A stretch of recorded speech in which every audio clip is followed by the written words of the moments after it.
A very good morning to you all. It's good to see you. The economy was opened. Masks have gone off for some of us. But you see, you don't want to do what I'm doing because you do not know the level of immunity that I have. I always like to remind my audiences that I gave COVID enough time to catch me, and it failed. And to be honest, I did give it enough time. I exposed myself to it by the very nature of my work 5 times. And it still failed. The 6th time, somehow I think it is this latest of the long list, growing list of cousins of COVID that found its way in my bed, it still didn't catch me, even when it caught everybody in the house. And it also seems I don't give it to others because it doesn't catch me. So that's why I abandoned masks. There's also another reason why I abandoned masks. I have done a systematic survey and found out, after wearing a mask for some time, that God created people with different abilities to survive with different amount of oxygen. When you have a nose constructed like mine, it is very obvious that you need a lot of oxygen to be able to live. Now, many of you do not have the size that I have, so you can sustain your lives with very little oxygen. So masks are good with you. Now, if I put on a mask, I'll be taking in very little oxygen, so I'll have a medical situation. So that's why, for those 2 reasons, I'm not wearing a mask. But those of you who have very small nose and all sorts of other worries and phobias, please wear your mask and wear it constantly. But COVID is going very, very soon. That's for sure. It's good to see you, and you're very welcome to this launch. If you don't know why you are here, then you will never know. It's very difficult to imagine that somebody is here and they don't know why they're here. So you're welcome to the launch. I'd also like to welcome you to breakfast. Breakfast is ready to serve. I've already started on mine, and I'll be continuing through the process. So feel free to serve breakfast as we continue our motions. For those of you who believe in prayer before your meals, I'll also look after that. That's where I began my journeys. I've done a few things. I began off by rebelling against employment. I am finishing by succumbing to employment. I worked for my uncle for about 6 months, and I resolved that I was never built to be employed. So I continued on to Nasser Road in self-employment for quite a bunch. Now, if you know Nasser Road, you know that I have done some things ethical and unethical. That's for sure, I've got to be honest. I never shy away from my life. But I think there's also being unethically unethical. I was the ethical unethical. So in those days when I was on Nasser Road, very much between 1996 and around 2007, I used to be called Professor.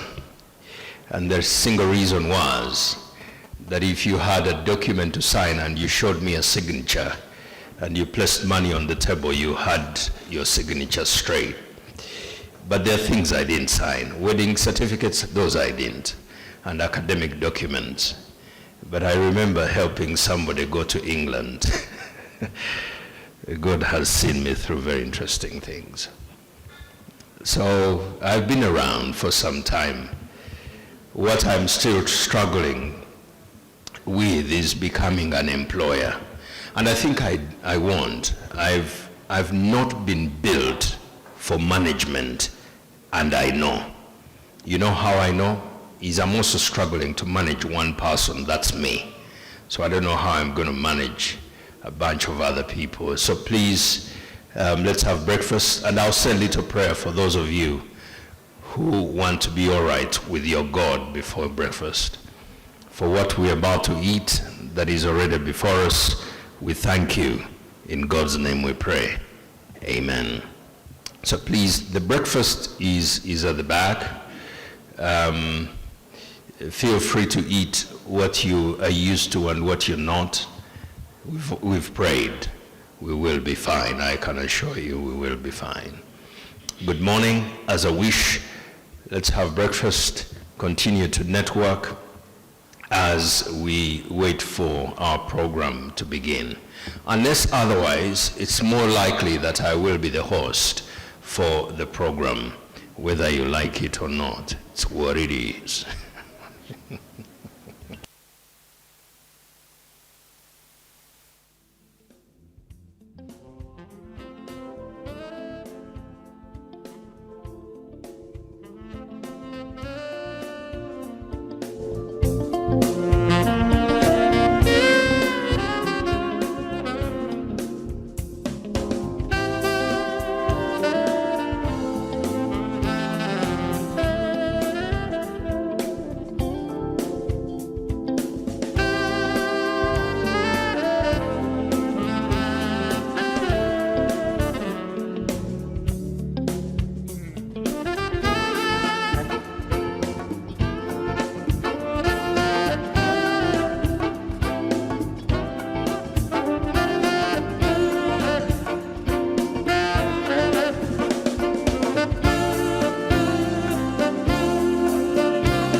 Here's the drill. If perchance you went to serve breakfast and your phone forgot to go back with you, just check. Because it's very unlikely that you forgot the phone. The phone might have forgotten that it came with you to the serving place. So you may want to pick it, or let us know if we can hand it over to Charity. Thank you.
A very good morning again. I can hear the sound of fine china. Very good thing that. I don't know who began this saying, but I caught it off Les Brown. Les Brown is a fantastic motivation speaker. The chap you want to listen to, or at least the guy I listen to when I'm in the gym. You've got to choose somebody to listen to when you are in the gym. Especially if you do the kind of things that I do to my body. I really stretch my body, and largely because I need my body to remember that I want to be around for much longer. Now, beyond a certain age, the body starts quickly closing off anything you don't use. Yes. So I need to use all the muscles so that my body remembers they are still needed, and it keeps them active. So when I'm in the gym and pushing myself, I listen to Les Brown. Now, Les Brown has said, and rightfully so, that when you associate, you assimilate, you become part of what you're around. So while at breakfast, I sat next to a professor, and I already feel like a senior lecturer. I mean, just by sitting next to the right group of persons, it just rubs off you. So now I know the next time I go to these events, I know who to sit very close to. I hope you've enjoyed your breakfast. If you didn't, have another plate. But this time, change from the plate at the top and take the one at the bottom. It could be that you took a plate that was not as warm as it should be. So just have a second plate. You'll appreciate the food a little differently. I'd like to welcome you again, and I would like to kick off. We do know that we have an online audience. Those of you online, you're very, very welcome. I'll be here for some time, not anchoring news, to be honest. I wish I was. No one does it at this time.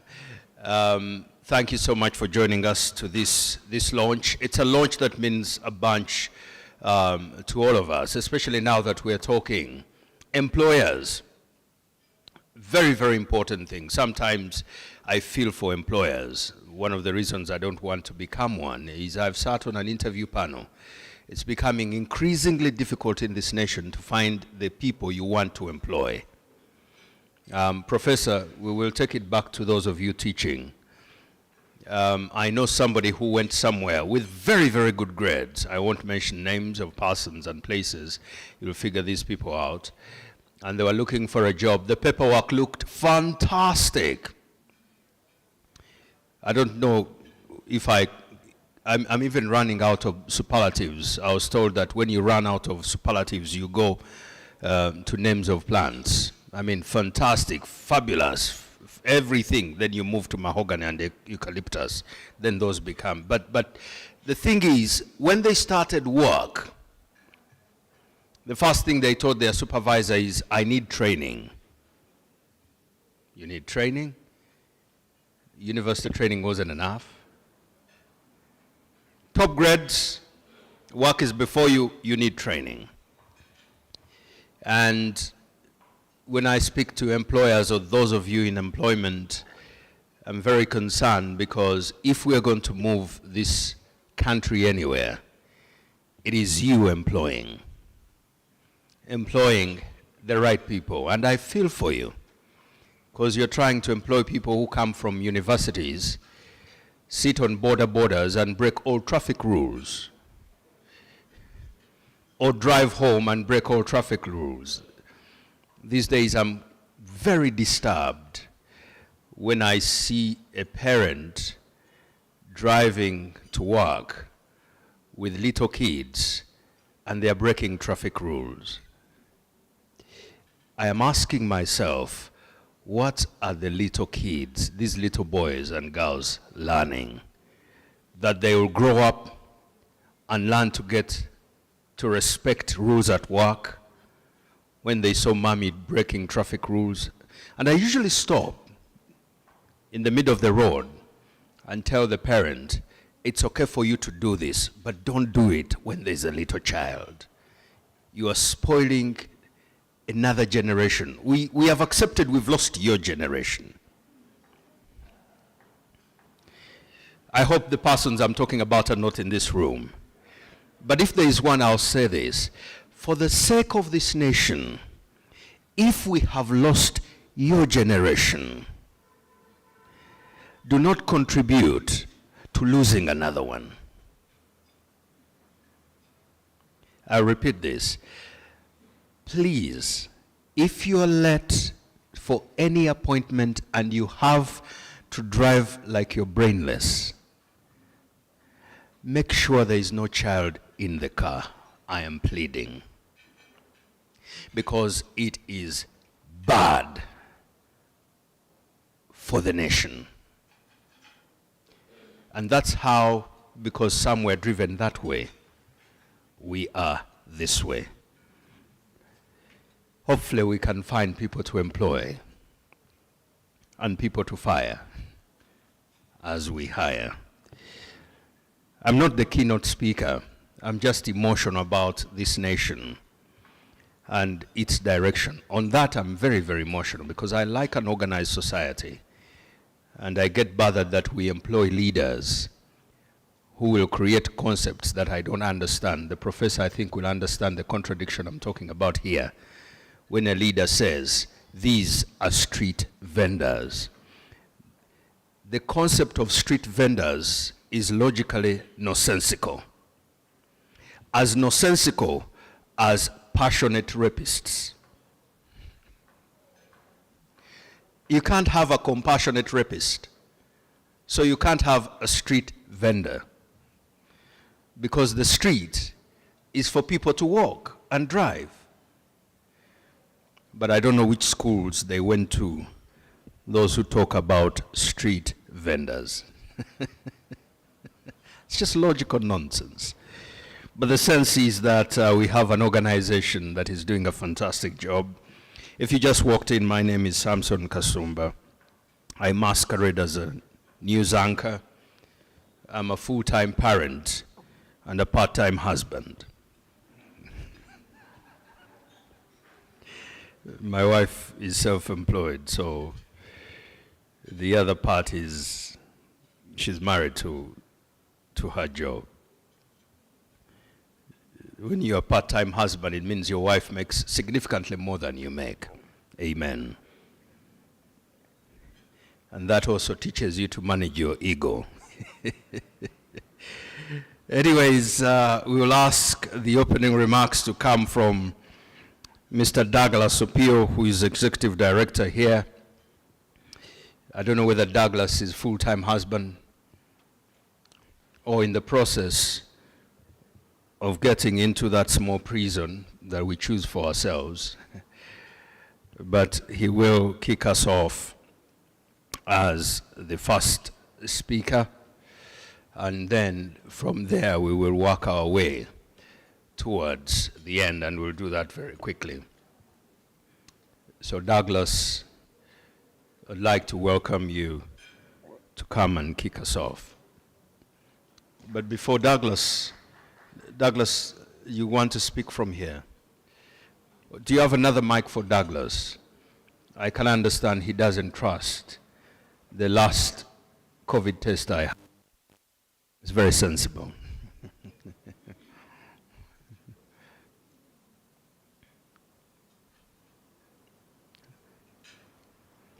Give him a warm welcome, please. Thanks.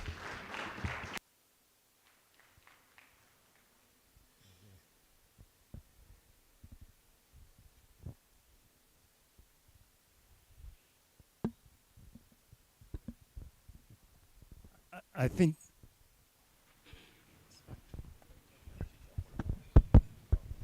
think I can speak without the mask because I'm quite far away from you. Good morning, ladies and gentlemen. Yeah, it's a great pleasure for me to see you today. Speaking earlier on to some of you, the Federation exists because you employers support us. So each time we see you with us, we are extremely delighted. So I just want to start on that note, on the note of appreciation. Just to appreciate you that even in 2021, which was a challenging year, your support was immense. And we extremely appreciate that. Secondly, I just want to appreciate the HR fraternity. We have had a strong collaboration with the HR fraternity over the years. Actually, this week I've been part of another process they're doing, the HR Reveal, trying to identify good human resource practitioners, the best in the country. So thank you so much to the HR fraternity. Thirdly, I just want to appreciate our sponsors. The Employee of the Year award this year is actually being run at no cost. So employers are participating free of charge. And this is because thank you, you can clap. Thank you. This is because we have the International Labour Organization supporting us to undertake this. We also have the National Union of Persons with Disabilities supporting us to undertake this. We also have Prudential supporting us in this process as well as the Danish Family Planning Association. I would also like to take this opportunity to appreciate our partners. The survey has been run for a long time, since 2001. And we have always done it with various partners. But for the last 8 or so years, we have had a very solid partnership with Makerere University. So I just want to appreciate the university that the knowledge we generate out of this survey is actually used to inform the next generation of HR experts. So for that, I'm extremely grateful. Another partner that we have on board with us, thank you so much, is PwC. We have always tried to maintain the highest level of quality assurance.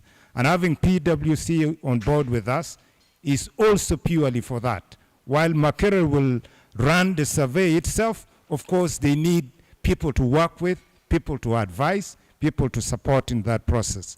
So PwC comes in very handy. Now, I also want to appreciate All Round Consult. I see them behind there.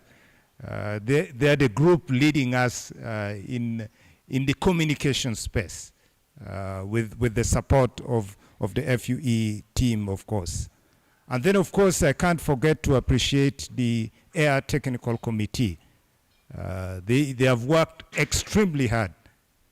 When we meet today and we have breakfast, it looks a lot more easy. But a lot of work went into ensuring that we are here today. So thank you so much to the Air Technical Committee. And then, of course, last but not least, the HRMO. We are extremely grateful for your partnership. Now, this particular Employee of the Year award has something unique about it. And for this particular year, we are also going to recognize employers who are employing refugees. For a long time, Uganda has been considered as one of the most hospitable countries in the world. And because of that, we host more than 1 million refugees. And our law is so friendly that these refugees are actually allowed to work. So we want also to go out and identify employers who are doing quite well in employing these refugees. Now, allow me to speak briefly into our time, because it would be unfair for me not to speak into this. As we are all aware, we are basically in a different time as far as the issue of human capital is concerned.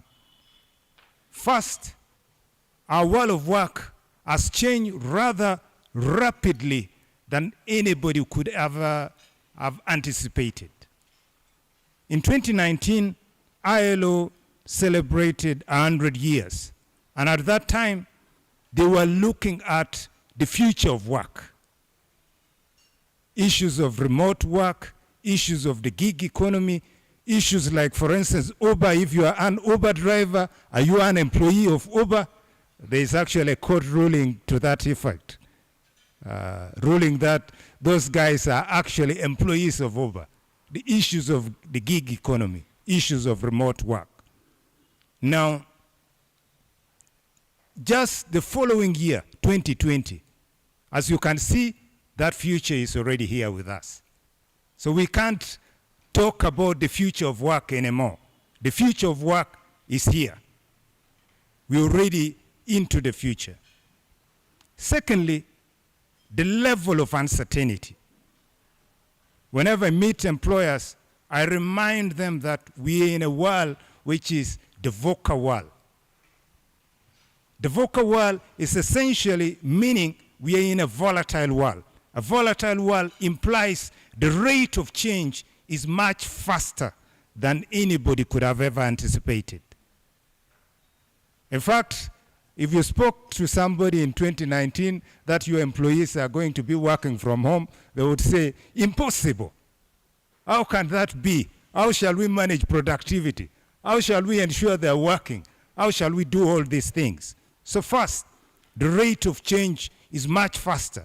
In fact, you could be on your way home, and then there is a curfew. Employers had some of their staff who had been sent to Kampala, and for more than a month, they had to pay accommodation facilities for them to be in Kampala. That's the rate of change. You can get locked down even without you knowing it. Secondly, uncertainty. The world continues to remain uncertain. When COVID-19 started, we thought it was a temporary thing, a transition, a period that would quickly overcome. If anything, we had seen the Spanish flu in 1918. But now, fast forward, we are more sophisticated. So of course we thought it would take a short time. But as we speak now, nobody is now talking about when will COVID go away. Everybody is talking about how can we manage life with COVID. Even us who have locked schools for close to 2 years, we have said, let the children go back to school. Let the economy open. Let us resume. Because of uncertainty, you can't predict. You can't say we'll open up fully next year because there will be no COVID. C, complexity. The level of complexity. Even things that appeared simple are a lot more complex at the moment. Just to give an example, within our law, we had never provided for unpaid leave. It was foreign to our national laws because nobody ever anticipated that you would have unpaid leave. But that's the reality. Now workers have to go off on unpaid leave. We never anticipated that. That's the complexity. How do you manage that? You need new policies to be able to manage your new workplace. So complexity. And then, lastly, ambiguity. Lack of clarity about whatever you can think about. Whether it's market situations, how the market is growing, whether it's issues of midterm access, whatever it is, there is no clarity at all. So that's the world in which we are. And this survey is extremely timely. So the professor will speak, of course, more deeply about what we are looking at the moment. We are looking at how are employers managing with all these uncertainties, with all these challenges, how are employers managing. Final point. We are in a time of big data. We hear about that all the time. So the more information you have, the better place you are in the market, the more you are ahead of the rest. In our case, that means our understanding of our people, our understanding of our workplaces must be data-driven. We can't work on assumptions. So that's why the Employer of the Year award, it has been important in the past, but more so now that you have to work with data, that you have to work with evidence. You cannot use assumptions to make decisions in your workplace. In fact, the theme being driven from an HR point is now partnership with the business. So we talk about business partners. We talk about the human resource as a business partner. But how can you be a business partner without evidence, without concrete data, without demonstrating all these things, the cost-income ratio and the rest of it, without showing in a solid manner the contribution you make to making the business better? Without just saying we have a team building work to play a few games, but what does that actually mean to the bottom line? So evidence. I'll stop at that and then hand over to Samson. Samson was asking, am I a full-time parent or what? Definitely yes. I can't part-time in that area. Thank you so much for your kind attention. No, I was asking if you're a full-time husband, but it is clear you are. Thank you. You're a full-time father if you have, like in my case, I have 3 girls and deliberately no boys, so that's full-time work. Yes, the moment I had my 3rd girl, I headed to the clinic and had my vasectomy. I fear to have boys. I'd rather deal with sons-in-law because those are somebody's children, not mine. If they become a nuisance, I send them back to those who raised them and relieve my daughters of their problems. Thank you, Douglas. Now, there's nothing ambiguous about people who come from where you come from. They are orators by nature. And while you are speaking, some could have even thought you are using a teleprompter, but the man was just speaking off his heart and off the cuff. And they've said, I don't know if you know, that if you want to grow quickly in the corporate ladder, one of the things you've got to master is your public speaking skills. And give him a big hand clap. He's assorted. That's obvious. As you are speaking about how quickly the world is changing and many things changing, I was thinking, wow. The world has changed. COVID has gotten all of us online, meeting online and all. And when we just thought that COVID had changed everything, in the place where you expect these changes to be embraced, students went on strike. Reason, online classes. Let's just bring in Brenda here. Brenda is chair of the technical committee, the persons who are spearheading and moving this. When Brenda calls you on phone, you don't need to see her to understand that she has been raised very, very straight down the narrow, and she is a polite lady. So polite, she will use my microphone even before it is sanitized.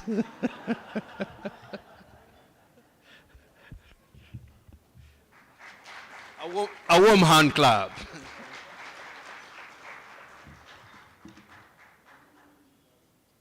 You're kind, Mr. Kasumba. All right, and it's not sanitized, so I'm fearing it.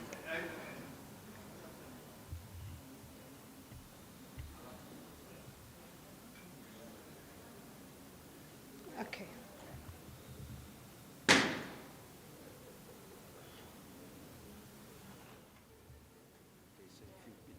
Snake, you should run away. Just mark the book. If you're bitten by a snake, you should run away from a rope. Right. Thank you very much. Okay. The board of Federation of Uganda Employers, and that's the chairperson and management present. We have the ED who has just spoken to us, Mr. Opio Douglas. And we are blessed to also have next ED, the former ED, Madame Rosemary Senabulia.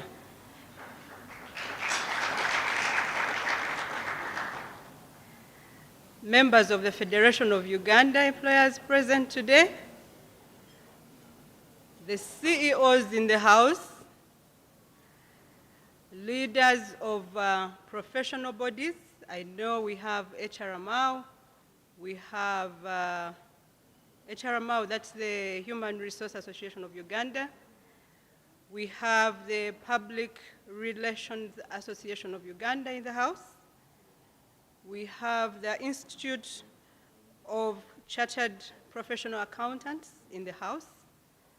And I'm not so sure, but we were supposed to have the Uganda Law Society representation. So if you are somewhere in the House, you're very, very welcome. My colleagues, the HR professionals that are with us, both here and online, the technical committee members present, I would have loved them to come. If you're there and feel comfortable, please come. The members that are serving with me on the technical committee. You can walk comfortably and join me. And our sponsors that are in the House, you're very, very welcome. Right, as the technical committee members walk behind, let that not disrupt you. I'll continue. So we, as the committee, which I am gladly chairing currently, are here to witness the 7th edition of the Employer of the Year Awards. And that is the year 2021/2022. You're most welcome, and we are privileged to be present to see ourselves launching together the year of 2021 and 2022. Fantastic team. I'm sure more are still coming. All right, so we come as a committee with a mind to write Uganda's story, the experience of employers during COVID-19. And our theme this year, if you have noticed, we are looking at employer resilience in a COVID-19 world. How challenging it was for all of us.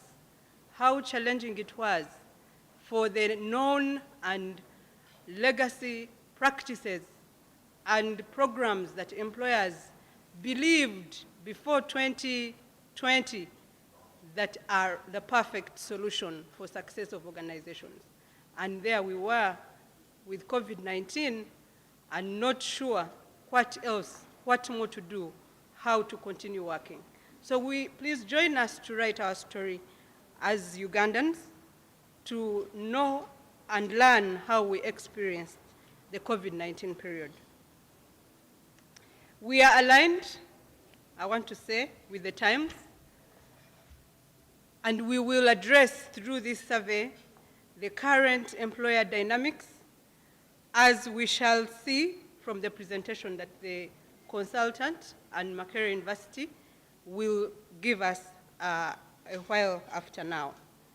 So we present ourselves, and this is the committee, we present ourselves to you as trusted implementers of the Employer of the Year process. It is fair, it is transparent, it is open to all, large, small, medium, you're free, you're welcome. It is at no cost. Thank you to our sponsors. And we are still receiving more sponsorship, because we really want that price does not restrict our participation in writing this story. So we shall recognize best practice wherever we find it, be it in a small startup, be it in a large multinational organization, we shall be there. It will be online. I mean, we have, moved, we have grown with the times. It will be online, but we are also available in a physical state. We will be able to reach you wherever your organization is. Again, we are a local brand. We are Employer of the Year, locally developed, and we are, being driven by our own local talent. So we want you to trust Uganda, trust the capacity that we have in Uganda. We say, buy Uganda, build Uganda. Please make sure to participate in this air edition of 2021-2022. We are doing a fantastic job. We are ready. The question is, are you ready for us? I know we have disrupted you a bit. We should have launched this 2 weeks earlier, but we had reservations. We wanted this to go, far and wide in this country, but also we knew that there was something bigger going on far and wide in this country, the demise of the governor of Bank of Uganda. So we did not want to hit the chart headlines at the same time as employers and the country is grieving the loss of a very prominent gentleman who served this country. So we said, let's put this aside, but we are aware of the inconveniences we created for all our employers, and we truly, truly apologize. We pray that you can give us a second chance and jump onto this bandwagon and help us to write this story the way we'll have envisaged that it will be a very selling story. All right, so are you ready for us? Is the big question. We are ready to start even today, and our presenter who will follow here will inform you of the same. So please confirm with us. I'm sure someone will be telling us about how to confirm. Our research team is ready. Our instrument is ready. And our online, of course, is very, very ready. So we need to hear you saying, please, start with me. I'm ready. Our teams are ready. Right, so we are going to be informed of the calendar in the next presentation, but come May 2022, and I need you to write that. I don't know which diary you have, but I trust the brain. Put it in the brain. Come May 2022, we shall still be with you at a venue, not yet very confirmed, but I've been hearing some confirmations happening. But we shall be inviting you to celebrate with us at a grand dinner when we are recognizing the employers that have been resilient during this time. But most importantly, we shall also be informing you of what we have gathered in terms of this process. So members, the committee present are very trusted individuals, carefully selected to be part of the technical committee. It is a representation of people from government. I don't know if Hajat Sharifa is here. She's online. From the large multinational companies, we have MTN. I don't know, Joachim is there. Good. We have the banking represented. I don't know if Susan is here. Great, Susan is there. We have the young employers represented, and Dr. Yunus is there. We have the service industry covered. I don't know if we have Eunice there. That's looking after multi-choice and all the service industry. We have, I'm looking at our people, we have the NGO world, civil society represented. It's very, we actually have a very big representation from the civil society. And we have our manufacturing society represented. I'm sure Irene Naira is somewhere. from Hema Cement, and most of all, we have the HR managers represented. The president of the HRMAO, I believe, is somewhere online, but also represented in this meeting. So trust us. We have Makerere University. That one I reserved it for last. We have Makerere University. This is the technical team on the instrument. I don't know if I have left out a sector, but we have petroleum represented. I'm sure that Bernard is somewhere online. He wasn't able to make it here, but the entire petroleum industry is represented as well. Personally, I also represent the parastatals of government, and that sector is also represented. I think we've covered it all. If we haven't, we will plug in as and when we need to, but we have the technical guys ready for all of us. So members, stand with me. Let's celebrate this day and commit to writing our story. And I wish you very happy deliberations in this meeting. Thank you.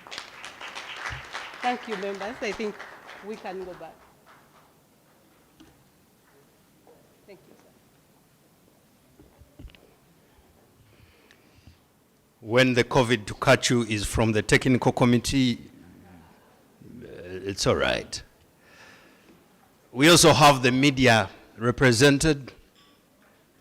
So the MC was carefully selected for that purpose. I also saw CSOs. The president of this nation loves CSOs, and he appreciates their contribution to the development of this nation.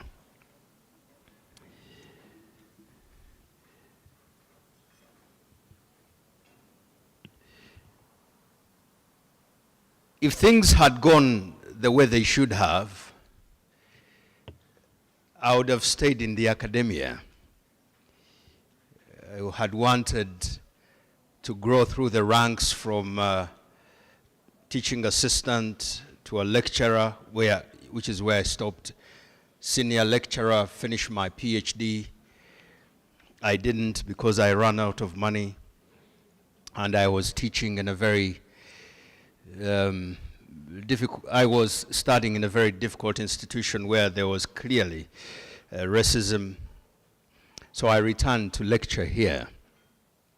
Now the reason I left the academia is I took academia too seriously in a dogmatic institution. So I was teaching and lecturing biblical theology, and I challenged dogma, bringing critical thinking in the classroom. So I was sent packing. But if you've seen my engagements online, it's because I miss the lecture room. So I envy those who are still there. And that's why I have a fond appreciation for professors who solve problems. And this time round, I'd like to welcome Professor Chikoma, who is the deputy principal, I think that's what they call it, of CHUS. It is the College of Humanities and Social Sciences, and he was telling me that shortly before the lockdown, students went on strike because they didn't want physical exams, they wanted online exams. When they came back, they went on strike because they don't want online, they want physical. You feel for lecturers. His current interests in research are in the areas of higher education, which is very different from education, corporate realities. Professors never put things any simple, whatever that is. Corporate realities. Employment of university graduates like myself and yourselves. Innovation, entrepreneurship or entrepreneurship, whether you believe that the word is English or French. Family businesses, many of those have grown up during COVID. People have lost workspace, then Alphards became workspaces, if you know what I mean. Consumerism, and one of the most complex subjects in philosophy, identity. The professor is here to walk us through the research. One day when we are done, if you want to know how complex identity is, sit down and ask yourself whether you should be identified as an employee of your organization, or a child of your parent, or a father of your children, or a scholar. What exactly are you? What is your predominant identity? As far as I know, I don't know. And I learned that from somebody very educated, that the more educated you become, the more comfortable you become with the answer, I don't know. Have you ever not noticed how people who don't know too many blackboards literally can lecture you on anything and everything? Dr. Silva Mugusha is here. Give him a big hand clap. He has taught and still teaches, and he runs one of the most well-run organizations south of the Sahara and north of the Limpopo. Professor, you're very welcome.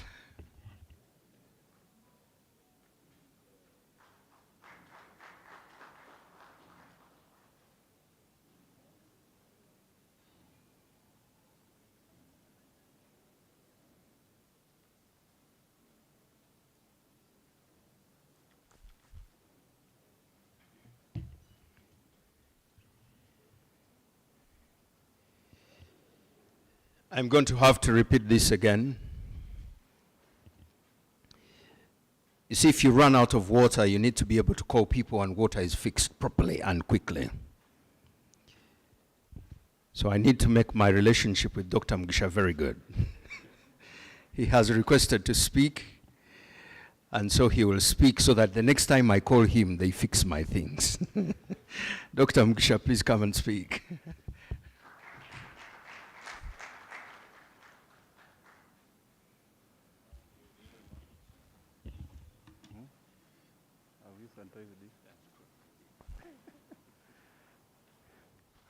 Thank you very much, Mr. Kasumba. It's very unusual for me to do this, to interrupt somebody's presentation, but I want to beg that I speak a bit, and I leave because I'm on a Zoom meeting. I only had to break off because this is a very, very important meeting as well. I want to thank all of you who have organized this event. It's a very, very important one. My friend that Fue had written me a speech, but I never read speeches. Speeches are read by those who don't know what is happening. And therefore they have been conscripted to speak. For me, I know what is happening. What is happening is that the federation is there. It is capable of partnering with institutions to do this exercise. And we as a federation, this is a very important exercise because it is one of the very, very important value propositions we offer to our members. The only problem with an exercise like this, and I know the professor is going to speak, is if we do this for purposes of judging people, people make those mistakes. For me, what I think and what I propose is this exercise should be for purposes of identifying certain things, of identifying good practices in institutions, and also somehow identifying where things need to improve. And the major purpose should be for purposes of learning and also for purposes of continuous improvements in these institutions. This exercise should help our members to reflect on productivity improvement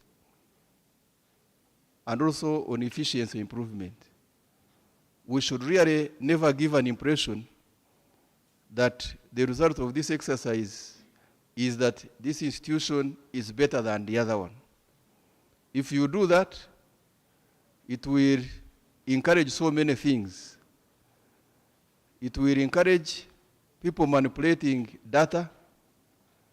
It will encourage people manipulating answers for the survey. But if this exercise is for learning, then the different institutions will endeavor to give the truth, and they will also endeavor to see how they derive lessons to improve their performance. And therefore, I want to thank my ED, Mr. Douglas Opio, for the vigilance he's always having. I want to thank the Governing Council members, if they are here. Are they here? Are there? Can I have some Governing Council members standing up for recognition? We have one. Okay, there's another one. And so I want to thank the Governing Council. You can have a seat. I want to thank the Governing Council of the Federation of Uganda Employers for the stewardship you give to the Federation, and of course also thank the Executive Director, who has done a very, very good job. In my view, I haven't worked with the other EDs, of course, but I think this one excels. This one excels. I've not said he's better than the other ones. I've said he excels, meaning that he's very good at his work, at his job. And his team, of course, which he works with, is also very, very good.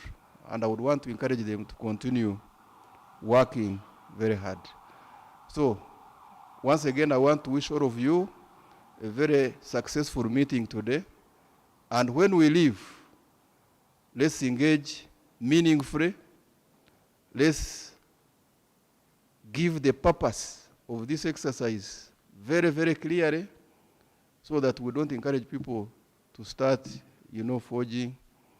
Personally, and from the institution I come from, I don't cherish awards so much. I don't cherish them because I know,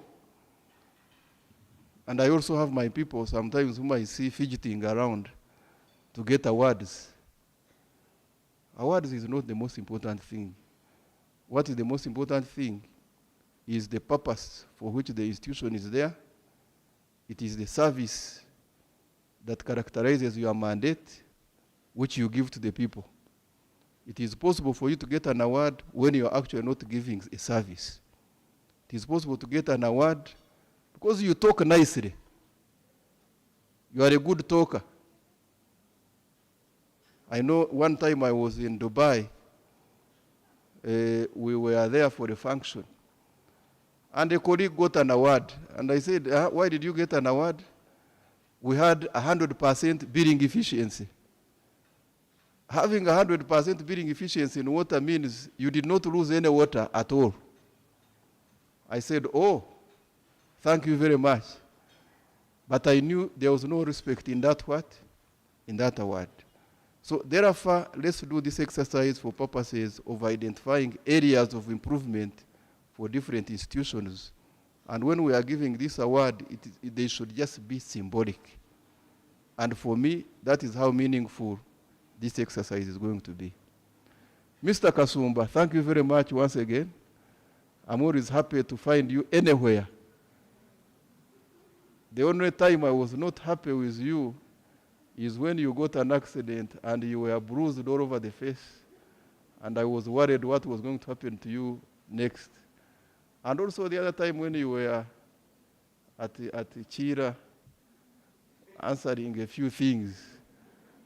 But by and large, you are a very interesting person. You can be sure that when you are on that NBS anchoring those news, I'm also down there watching. So thank you very much, and God bless you.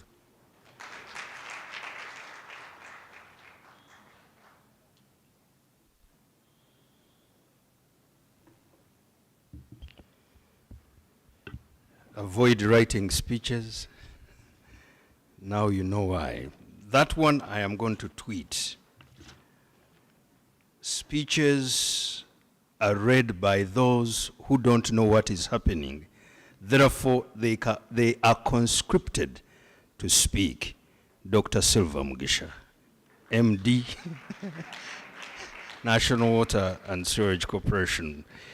Another point he made that I also take home: if you award for the wrong reason, then you are going to cause manipulation. Now you know why there is stealing of examinations in schools.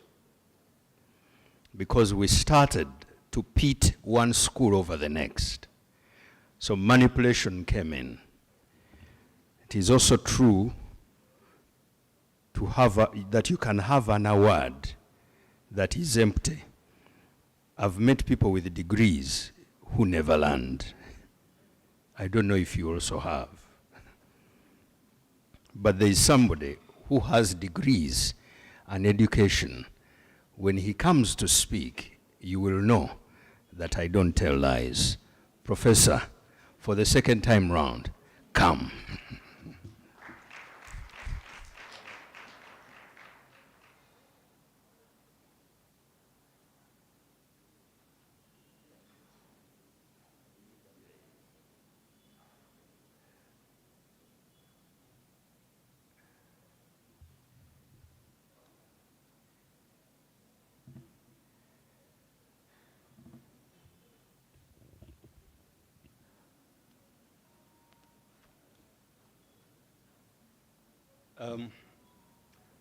The Master of Ceremony, Samson Kasumba, thank you very much for those very warm remarks about me. Actually, when you were speaking, at some stage I thought that you must have got these things from internet. But the way you actually presented them, they appeared so natural. That speaks to how natural you are. We thank you very much. The chair of the board, the chair of the technical committee, the ED of FUE, and the immediate past ED, all that have come on this occasion. I bring you greetings from Makerere University. And I emphasize that those greetings have a purpose. And what is the purpose of those greetings? Those greetings are because we think that this exercise is a very important national exercise. But more importantly, we are proud to be part of this exercise because it is an exercise that is about writing the Ugandan story as far as work is concerned. And we cannot be away from an exercise like that as Makerere University. We are the ones authorized to produce knowledge and disseminate it. We produce it through writing books. We produce it through writing publications. But many times we come up across complaints that the books that the students find that we are using at the university were not written by us. And we have always answered and said that we don't have enough data on which to base the experiences that we must put in those books. To be part of AIR that generates a lot of data and experiences of employees in this country, especially now, at a time which is so challenging, is very welcome for Makerere University to be part of it. And that's why I bring greetings from Makerere University as we build for the future. Now, I know the chair said that he does not need a written speech. I don't have a written speech. But I also know that when you are competing against time, you must have some discipline. And therefore, I've prepared a PowerPoint slide that I'm going to use to discipline my talk, which is mainly to give an overview of how the exercise of surveying those practices is going to be conducted.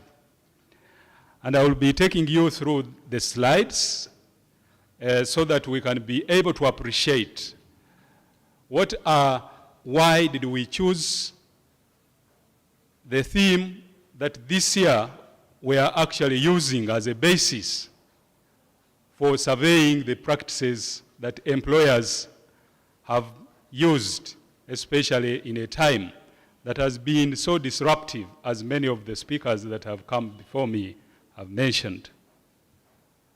So,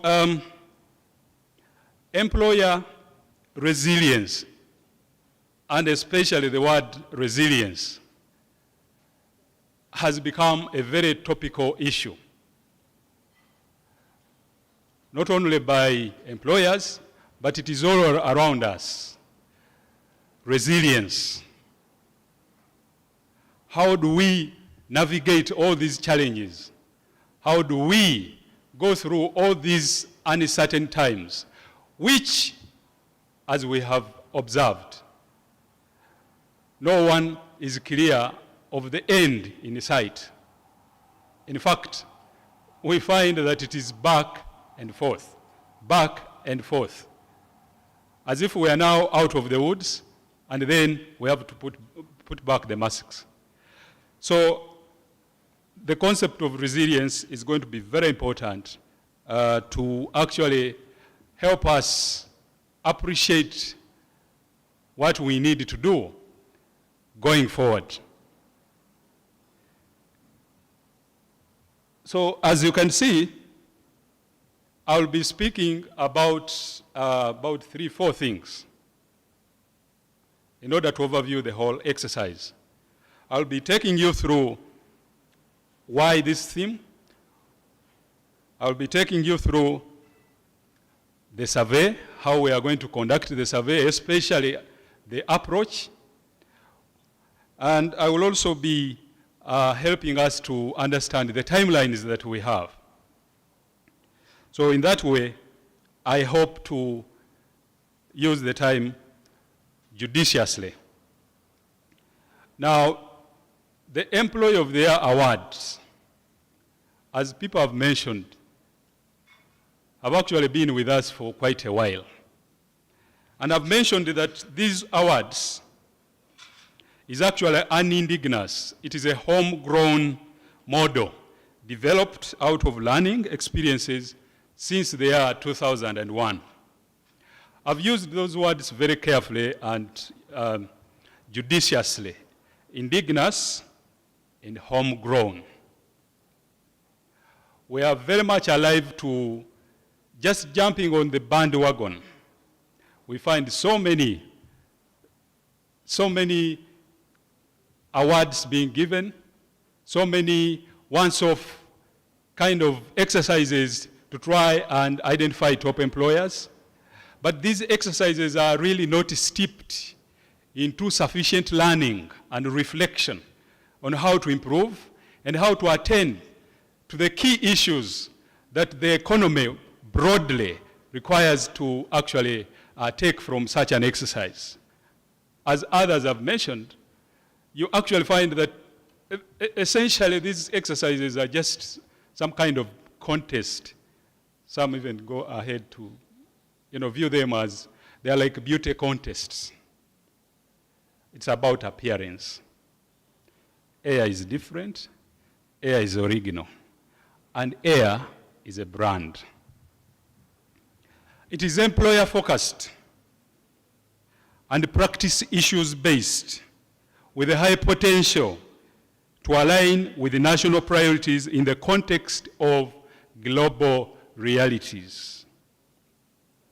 It is employer-focused because we think that the collective is a good basis to actually understand what is happening.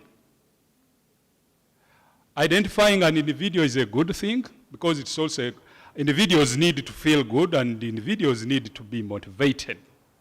But individuals don't work in a vacuum. And the way productivity works, the whole system of productivity, is a network of efforts. So we need to focus on the collective.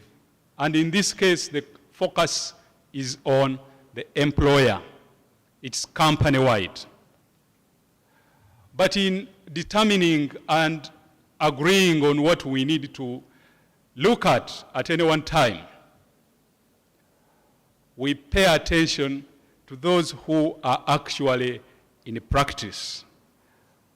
What are the issues that they are grappling with? What are the contemporary challenges? So that this exercise becomes relevant and is current with the times. And the times may be peculiar to this economy, but we are also aware that this economy is also not, it is not self-contained. It is also open to the rest of the world. So we also pay attention to global realities. And one very interesting reality as well is in terms of who participates. And this is when we consider and when we look at who participates over the years, this is when we actually realize the strength of the Employer of the Year awards as a brand that has been locally grown. Because we pay attention to the wide range of the employer categories in this specific economy. We just don't take templates from outside. We consider them, but we don't project them as our basis of judgment of what we come out with in our reports. We are sensitive and mindful to the peculiarities of this economy and the diversity that there is. And we are flexible in opening up to new and emerging realities regarding the makeup of the employment sectors in this country. That's why you heard the ED mention that this particular version of AIR, we're actually going to take interest in employers that are employing refugees. Because again, that is a unique aspect of employment to this country.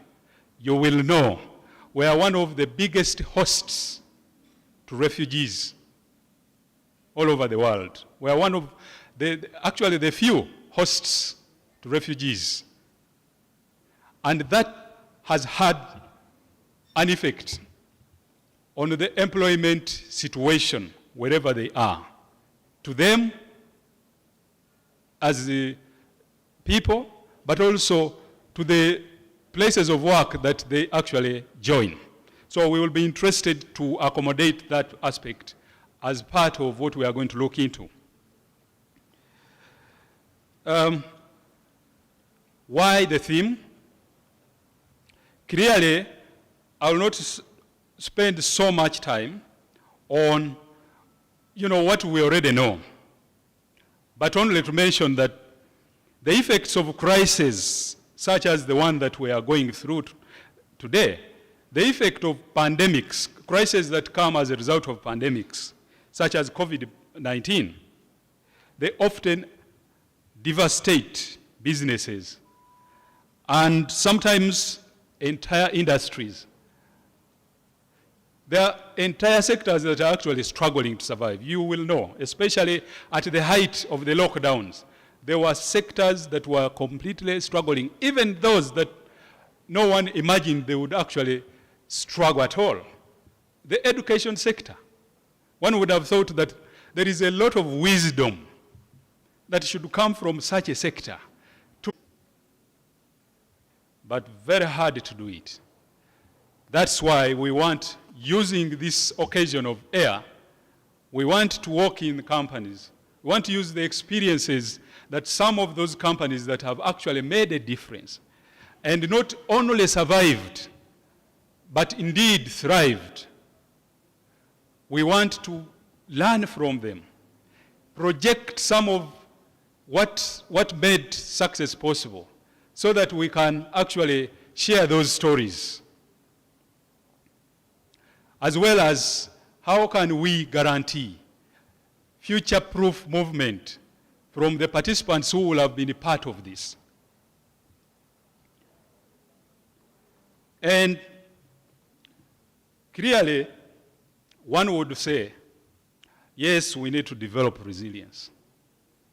But what is it that we must pay attention to? And as the slide will indicate, it is important to focus on 6 dimensions. To give you an edge, we need to look into those 6 aspects. We need to look at how technologically resilient you have been as an organization.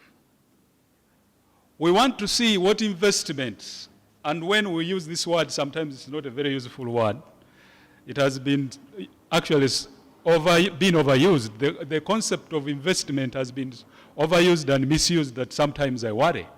But we want to see what have you put in place to ensure that you always have a know-how that enables you to actually continue to do the work that you must be done. So technology is not just the devices, but devices are part of that infrastructure, but it's not the only one. In fact, it is not the all of the resilience that we shall be focusing on. The question of finance. How have you navigated issues of risk? And how have you protected but also negotiated the new realities, including the deterioration of markets and reduced access to capital, debt, and equity? These are realities and challenges of accessing to, accessing those. I mean, the different sectors have had different complaints we have had, even where government has come in to actually put some fund. There still have been a lot of issues. We want to look into how has this been navigated. What can we learn?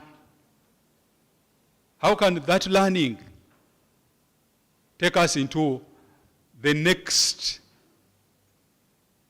capabilities that we need going forward? We don't want to get to a situation where over 100 years, we are faced with a pandemic that this world has faced before, and we seem even more unprepared than it was over 100 years ago, even when we consider that we are modern, we are technologically advanced, but all those things have actually showed that they mean nothing.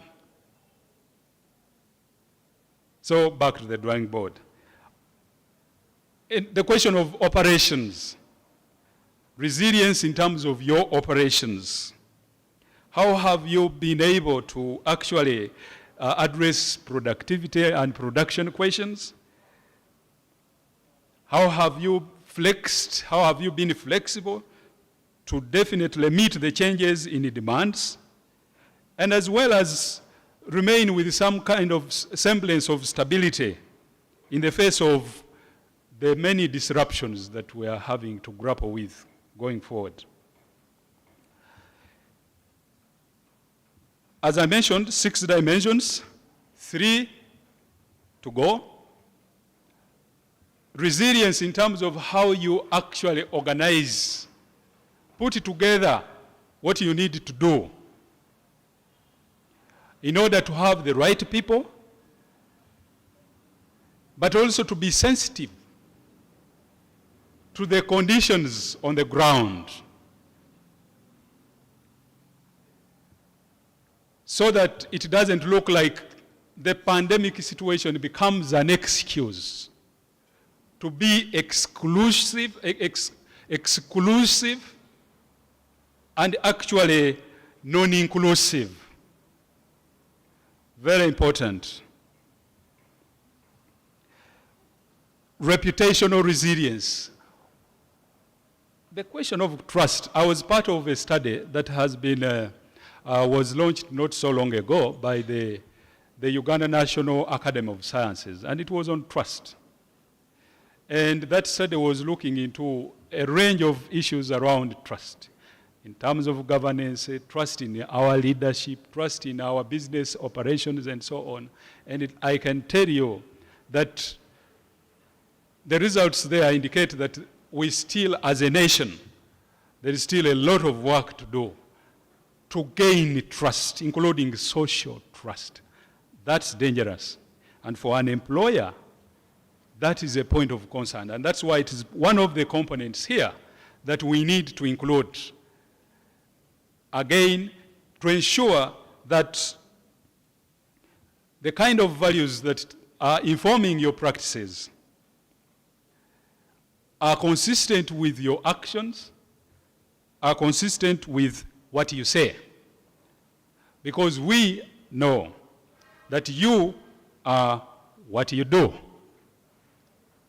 We will be judging you more about what we see you have done rather than what you tell us. Because as Samson mentioned earlier in his sharings, we have people who are able to speak very well, and they will give you a very good story.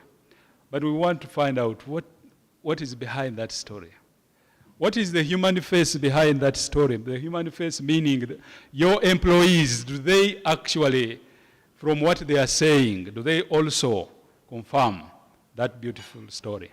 These are things that we are interested in examining, so that we look at holistically the model that you are employing and how that has actually enabled you to, as we mentioned, maybe not just to survive, but indeed thrive. So going forward, the way we shall conduct this survey, we are interested in looking at clearly as a guide those elements. We want to find out how the engagements, employer-employee engagements have been amongst or amidst the realities. People have been working virtually, some of them. Some have been working half-time. And the many other kind of models that you have employed or even failed to employ as you navigate the realities of COVID-19. We want to look at some of the innovations that you have actually been able to bring on board. How has this disruption actually taught you to become more innovative and act and think outside the box? Because sometimes we pay lip service to this concept of thinking outside the box. But with COVID, you had to exercise your mind. You had to think hard. And I know that you have beautiful stories around that that we want to pick up as part of the broader story that we want to actually project at the awards event. The question of health has become even more, and not only the physical aspects, but even more importantly, the mental aspects. Because the equations have changed. They are not physical at work. They are at home. But while they are physical at home, they're actually mental at work. And we want to see how that has been, you have helped your employees to manage the dangers that can come with burning out, the dangers that can come with remote working, as well as what it has enabled you to actually do as an organization, to build the capacity to actually do blended working. Of course, it also has meant that the way that you harness your employees as a talent has to be re-examined. So we'll be looking at the question of talent management so that we also pick up the changes in the trends in how questions of procuring or recruiting employees, the innovations we have had to make around questions of capacity building, because it has become so crucial that you build new skills given the changed ways of working. We want to pick up how have you managed to evaluate, to value the performance, because the dimensions have also changed in the COVID realities. So these and others will be the basis for us to actually assess the nature, form, and extent of resilience that you employers have actually employed during, but more importantly, and beyond the pandemic crisis times.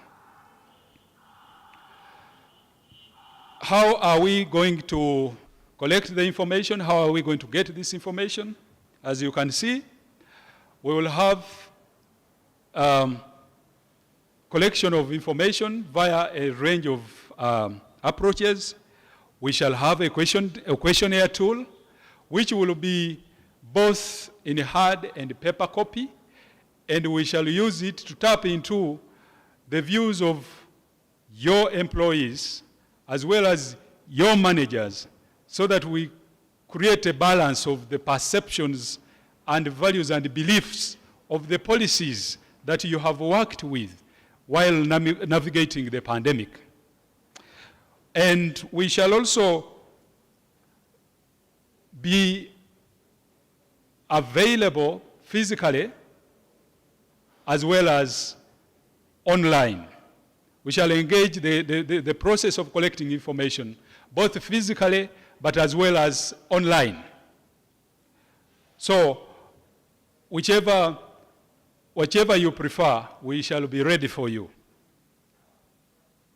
The choice will be yours, but we will put a rider to that we have found that when we give you the choice of online, meaning that we are not there and it is up to you to fill it anytime you can find space, many times people don't find space.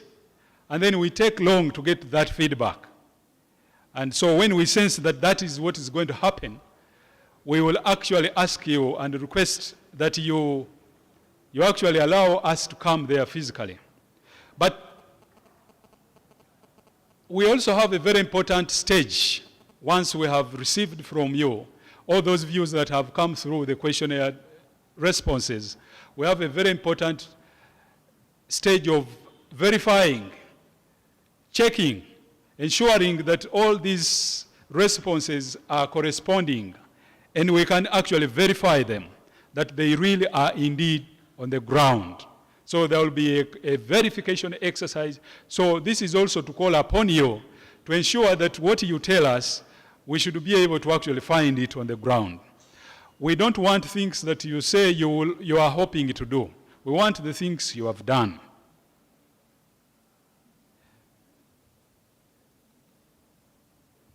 So, ladies and gentlemen, that then takes me to the last part of my overview of how the process will go.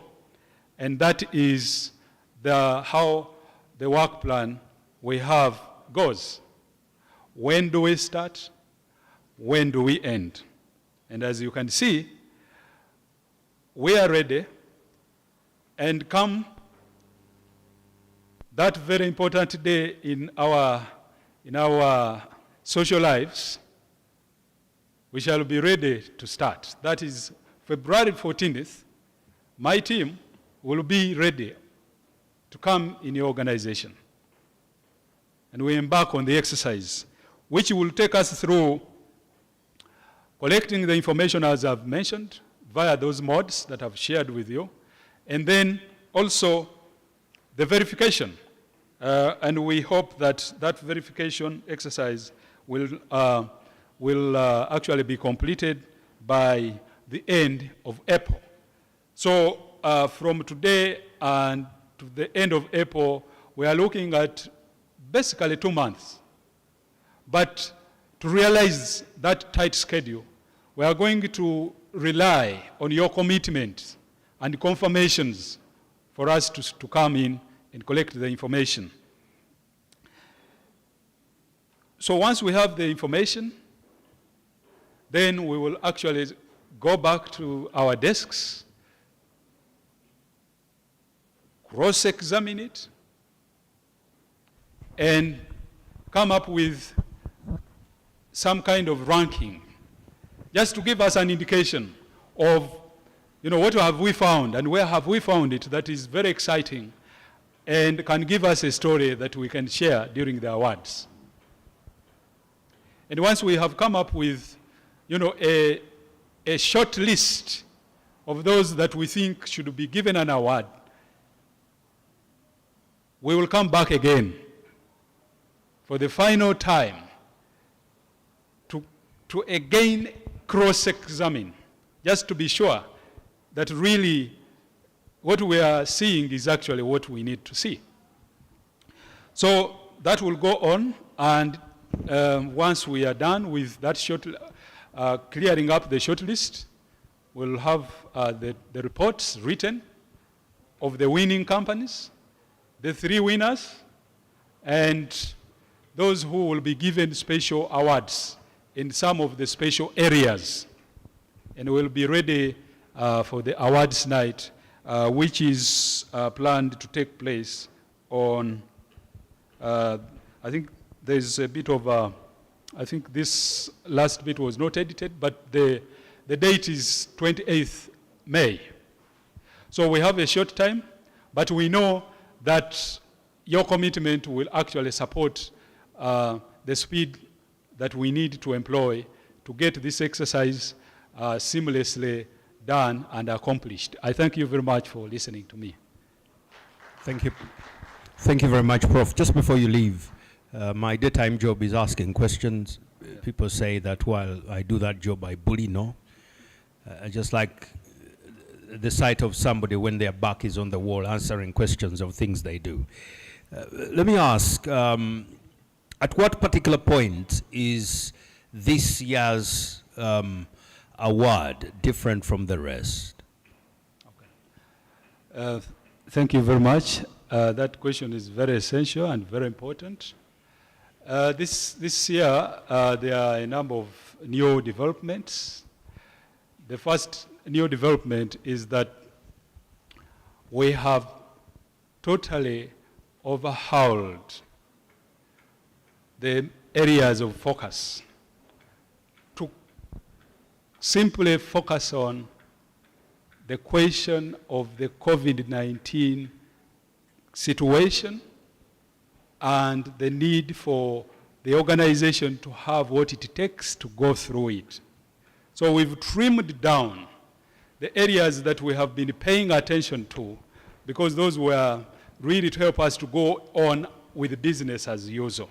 Now we've changed that. But more importantly also, we have new areas of focus in terms of, interest to bring into participation. We now have, the employers that are employing refugees. That's an important dimension. We've not done that before, but we've realized this is something that speaks to the question of diversity. And we know that, the question of diversity is very key because it's a very important differentiator. Companies that have been diverse have been actually found to be more productive. Okay. You'd expect that the employer knows their employees. Yeah. So how do you justify collecting data both from the employer and the employee? Is there a working presumption or hypothesis, if you may, that we are in Uganda and there's corruption and sometimes people can not lie but be conservative with the truth? Thank you very much. I know that that concern is there, that, how do we guard against employers ensuring that the ones who are available for responding to the questionnaire will actually not give us an impression. And as I mentioned, we have a technical response to that. The way we design these questionnaires is that we will ensure we catch them. The way the questions are designed are that you cannot actually try to trick us. That is already captured, but more important also is that there are 3 stages of cross-checking. And so while they could have said all those things, the other verification exercises would actually prove that indeed these things exist, or indeed we can't see it, and therefore you go down. We've had in the past where organizations, through the first segment of questionnaire responses, they have been on top. But when we look at what the team that has gone on the ground have come with and have ranked high, they go down because they don't have evidence. Okay. Now, of course, an organization is very different from the body because if they want to test whether I have malaria or not, it's just a little prick on my finger, and the assumption is that the blood you get from my finger has the same things as the one in my brain. But the driver's response is different from the clerks, different from the MD, different from all over the place. How do you make sure that the responses we get are representative of the feelings of the entire organization? Okay, thank you very much for that question as well. I think this is what actually speaks to, we are all employees of the organization, irrespective of the levels of management that we are in. But we experience the organization differently. But the policies are designed for us to experience them the same. Hypothetically. But that is why we want to find out, are you an employer that is for certain people and not paying attention to other people? Exactly. That is the value of this exercise. Now you got that on the money. And maybe finally, there's a perception that these awards are for huge or gigantic organizations and not for the small and medium-term enterprises and startups. How do we make sure that everybody feels involved and the value for being involved? Okay. Thank you. That's in fact wonderful that you bring this question. The first response was already made about that, that first of all, participation is free to all to participate. Big, small, the participation is free. And over the years, while this survey started mainly attracting only large and established organizations, which had the resources and the systems in place, we quickly learned that that was actually very elitist. It was some kind of an elitist contest. But now we have opened up And in fact, when the chair of the technical committee was introducing the lineup of the people who are on that technical committee, he actually introduced Yunus Masaba, who is representing the young employers. Okay. And we know that that is a segment that is growing. We have special awards, category of awards for employment of persons with special abilities.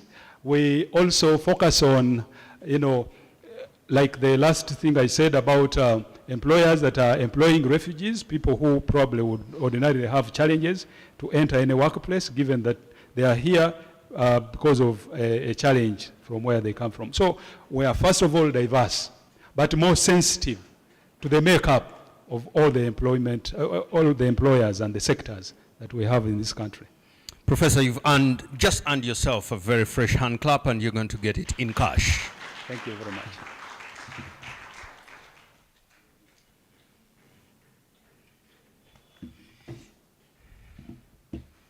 I'll give you this one with compliments.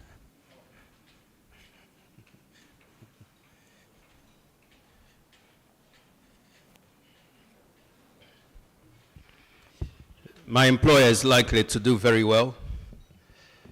Anybody who employs me and keeps me on the job is a very, very good employer. I'm very difficult to employ because I'm opinionated. I know what I want and when I want it. And if I don't get it, I leave. I have terminated my relationship 5 times. I was actually surprised. And it usually happens within 2 years. I know that I'm not meant for this place. So I've been here with my current relationship for 6 years.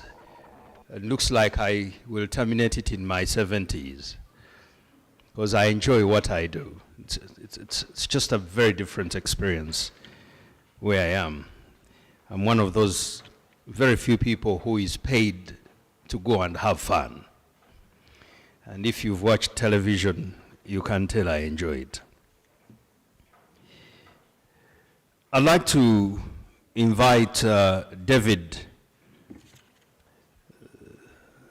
The person who wrote the name must have started school either in a class where there was no handwriting class, or the school was owned by the parents so they couldn't be beaten by teachers for writing like they do. But the name is David. David is from Stanbic Bank, not banker, no, bank. David is the name Mutaka. That's the name, okay. David, please come and feel what it feels like when Kasumba is asking questions and you're answering.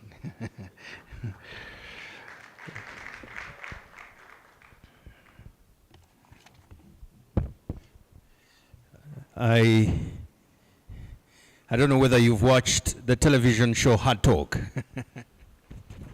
Every once in a while I do. Every once in a while. So David, thank you so much for joining us.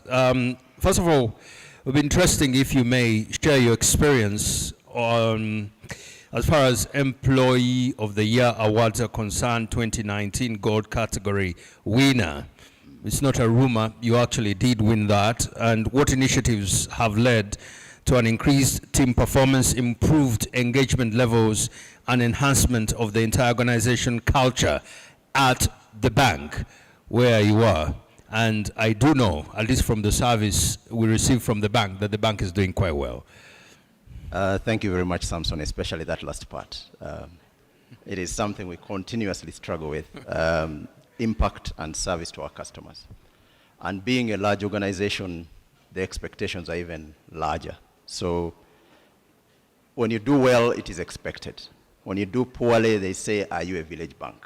How can you do that? So it's a constant struggle. But back to your question, and good morning, everyone. Always great to see the people from the Federation, Mr. Edie.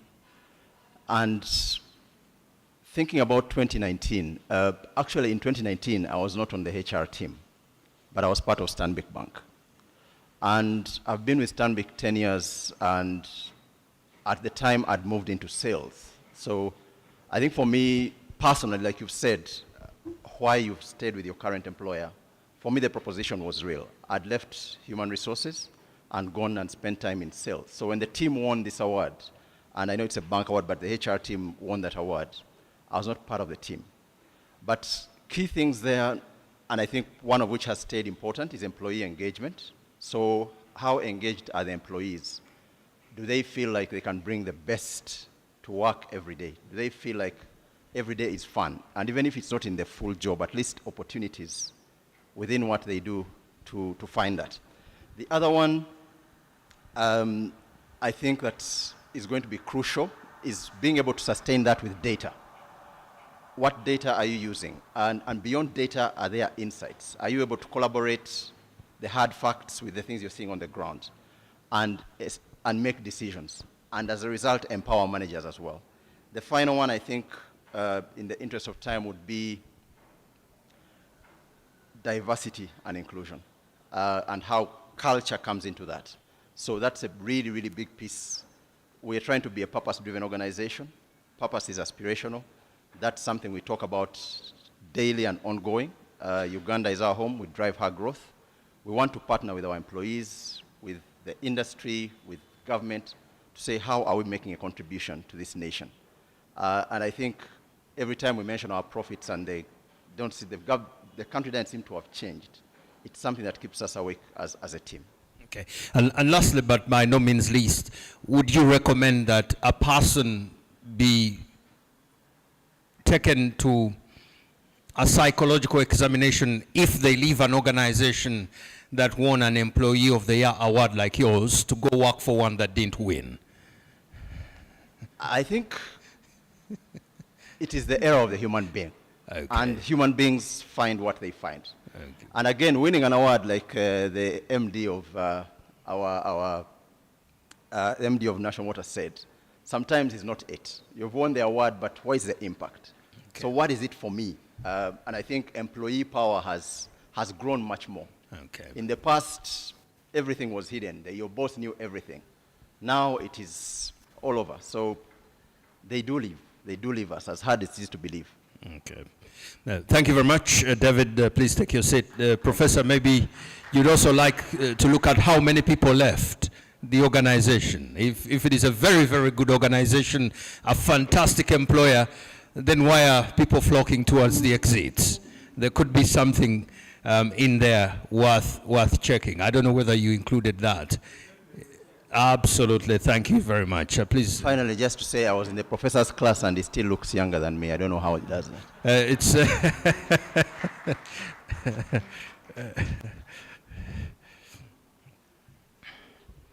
yeah, the professor said you studied old. The CEO, Chimuli Fashionability, is here. He's the next one in the line, not of fire, but the line of love. There's no fire here. CEO Chimuli Fashions is the next one up for us. I've probably changed how the panel is operating. Where's the CEO, Chimuli Fashions? Fashionability it is.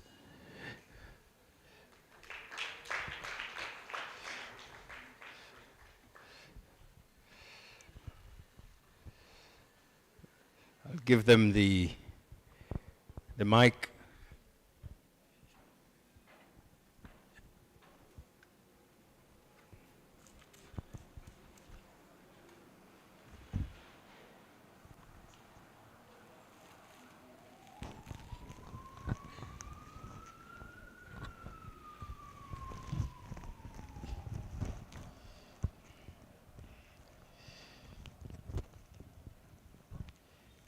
You're very welcome, madam. Thank you so much. I'd like to buy one of those. I like to do interesting things, and the moment I get my copy, you know that it will end up on a news set. And those who don't like it will be fine. I work for an organization that allows me to do anything and everything, and the moment I do, they say, that's Kasumba.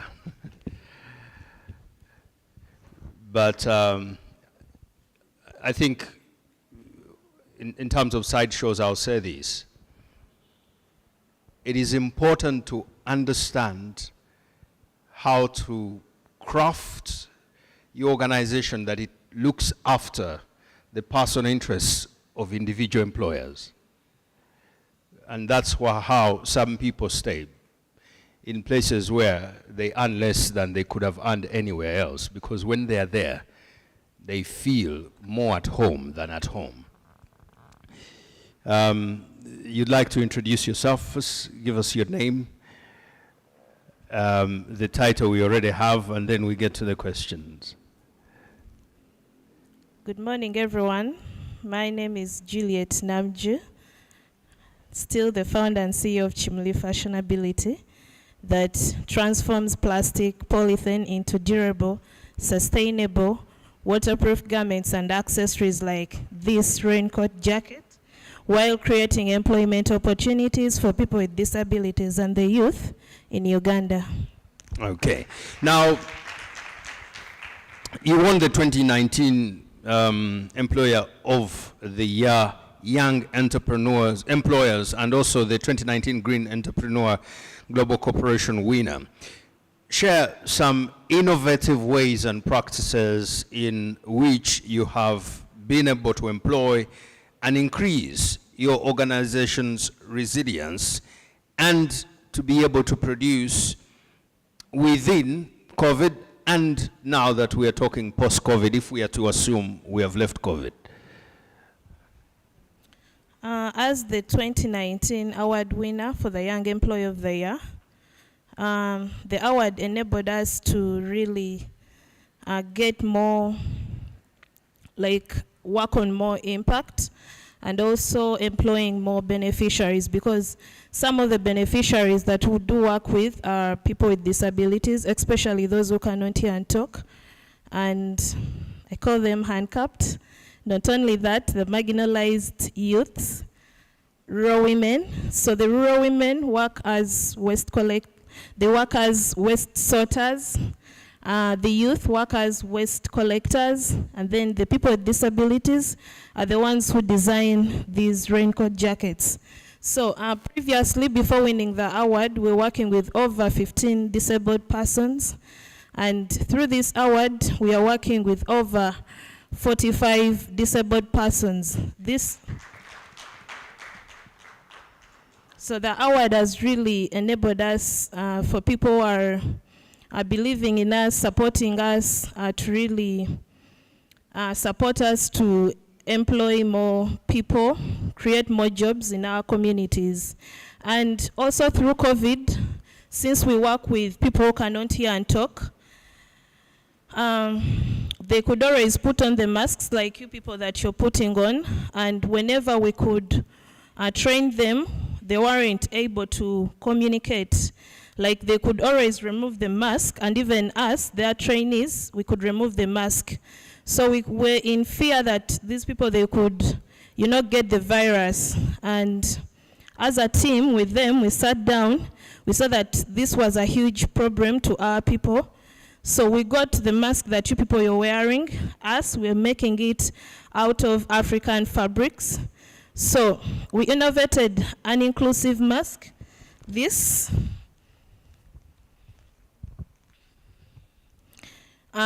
mask, it has a transparent medium window that enables people hard of hearing communicate during signing. So we cut in the middle of your lips, and we put that polythene bag to enable people hard of hearing lip read during communicating and signing, and also prevent themselves from getting COVID. So we have so far almost produced over 2,000 face masks, which we distributed freely to people hard of hearing. And not only that, we have also created during COVID over to 20 more disabled women who are producing these masks. So that doesn't mean that COVID-19 stopped and we are not producing these masks anymore. No, we are producing them in bulks, and we are not only distributing them to our people in our communities, especially those who cannot hear and talk, but also in schools, especially deaf schools and other disabled schools. Yeah. So, would I be right to say that I hear you saying that COVID in some ways was a blessing in disguise for your organization? Yes, and just that I've forgotten one thing. Last year, around towards November, the Commonwealth recognized us as the best innovative project, whereby we won an award called Commonwealth Innovation Awards, and it was being awarded by the General Secretary of Commonwealth just because of the job creation that we have created towards our people in our communities, and also because of this inclusive face mask. Okay. And lastly, but by no means least, to what extent is winning this award such an important stepping stone in a young organization like yours? Winning such an award, it was a great pleasure to us that we have created more networks. I can't believe that I'm invited again to speak at this great event because of the award that we won. And also the award will also enable us create more jobs, train more people, protect our environment, create more awareness towards plastic waste accumulation in Uganda, and so many impact that we really want to create in the future. Thank you very much. Give her a very, very big hand clap, and you could remain there. I don't remember winning too many